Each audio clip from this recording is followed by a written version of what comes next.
Para entender por qué los robots son unos tontos y qué es la paradoja de Moravec, vamos a ver una historia. Pero si no la quieren ver, pueden saltar al siguiente capítulo, pero yo personalmente no me la saltaría. Vamos con el intro.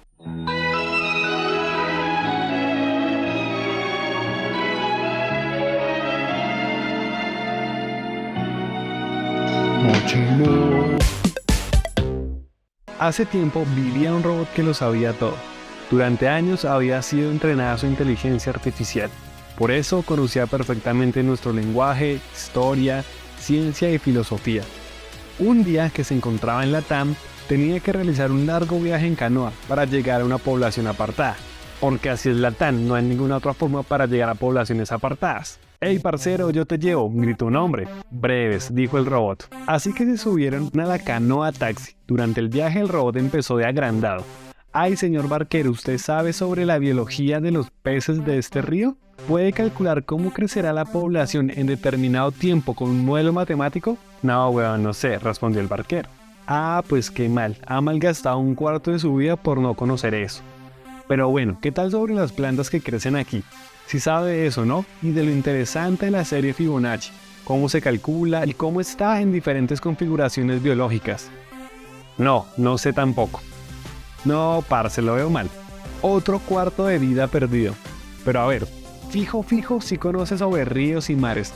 Dígame con este caudal, pendiente, más su velocidad de remado y según la distancia, exactamente en cuántos minutos llegaremos a nuestro destino». «¿Qué? No sé cómo hacer eso», respondió el barquero una vez más. «Ah, paila, ya un total de 3/4 de vida perdidos. Qué sad, parce. Venga, yo lo calculo». Y el barquero así como de «pobre piro». Cuando es que esa canoa se voltea por la fuerte corriente. El barquero en medio de la turbulencia acuática escuchaba los pedidos de auxilio del robot. «Marica, nos toca nadar, ¿qué pasa?» No sé nadar», fue lo último que escuchó antes de que el cuerpo entero del robot estuviese bajo el agua. El hombre rápidamente nadó hacia el robot e intentó sujetarlo.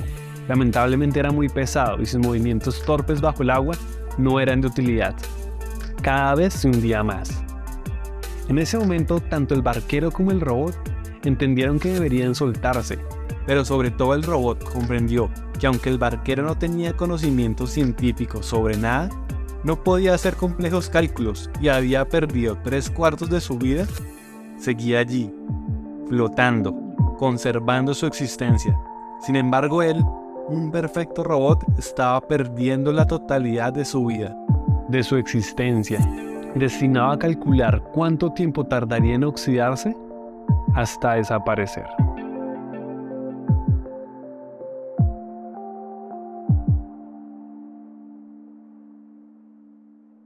La reflexión de esta historia es la siguiente.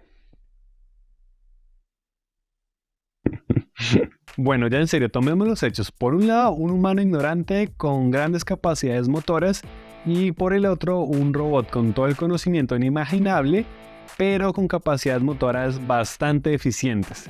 Esto es básicamente la paradoja de Moravec, la cual nos indica que nuestro pensamiento humano racional es fácil de simular en máquinas, pero nuestras habilidades sensoriomotoras difícil, se complejiza, necesitamos mayores cálculos, máquinas más complejas, sistemas mucho más grandes. Y es que claro, cuando nosotros empezamos a desarrollar máquinas que eran capaces de realizar grandes cálculos, que tenían un programa definido, con unas entradas y salidas concretas, pensamos como no, ya la hicimos, si ya tenemos máquinas tan inteligentes, en unas cuantas décadas tendremos robots que hagan de todo. Pero ahí está el problema, la definición de inteligencia. Porque en este contexto un matemático sería más inteligente que un gran cocinero, lo cual en la realidad sería absurdo de pensar, ni siquiera podríamos hacer estas comparaciones. Sin embargo, sí existen algunas pruebas de inteligencia que son aplicadas en humanos, por ejemplo las pruebas de inteligencia de Wechsler. Si justamente nos vamos a los ejercicios aplicados para niños, en algunos casos estos tienen que utilizar cubos para copiar determinadas figuras o resolver rompecabezas. En general, cualquier humano entre los 2 y los 7 años es competente en estas tareas, porque tenemos capacidades visoespaciales, integración sensorial, coordinación visomanual, percepción y discriminación de los objetos que manipulamos.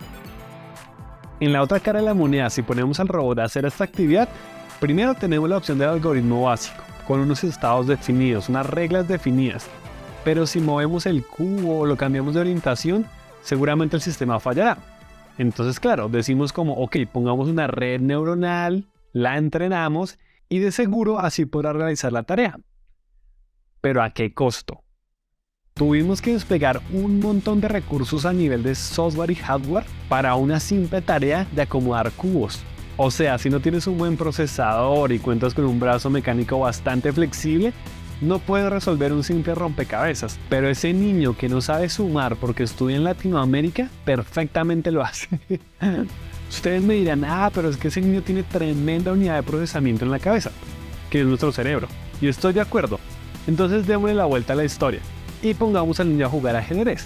No necesitamos una supercomputadora, basta con un simple motor de ajedrez que pesa algunas megas y que corre en Windows para atender a ese niño, atenderme a mí o incluso a un profesional del deporte. ¿Y cuál es la razón de esto? Hans Moravec, un especialista en robótica e inteligencia artificial, quien propuso esta paradoja, nos indica que es tema de evolución. Nuestro cerebro lleva desarrollándose cientos de miles de años. Las primeras habilidades que surgieron y que han sido mejoradas con el transcurso del tiempo son las que nos permiten movernos o reconocer nuestro entorno. Por lo tanto, prácticamente ahora las hacemos en modo automático. En general, si queremos mover nuestras manos, nuestras piernas, si queremos tocar, si queremos sentir, parece que ni siquiera lo pensamos, solo sucede. Por otro lado, habilidades como las matemáticas, el pensamiento lógico o el relato son relativamente recientes, las desarrollamos hace poco.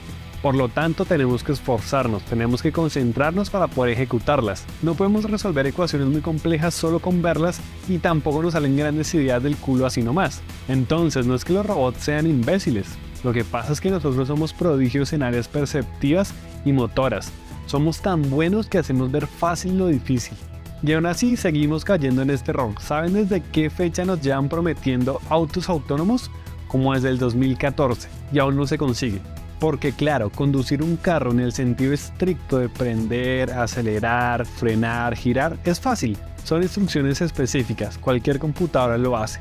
Pero interpretar cada ser u objeto que pueda aparecer en la vía, cada imprevisto que puede suceder, eso es bastante difícil. No contamos con inteligencias artificiales lo suficientemente buenas o entrenadas para lograrlo. Si quieres saber más sobre los vehículos autónomos, por qué aún no funcionan y cuál es el verdadero futuro de estos, aquí les dejo una lista de reproducción con 3 videos cortos que hicimos sobre este tema. Vayan a verlos o se les cae el internet y el pene, ustedes deciden. Gracias por ver este video, dejen su opinión en los comentarios, mi nombre es Sergio y nos vemos.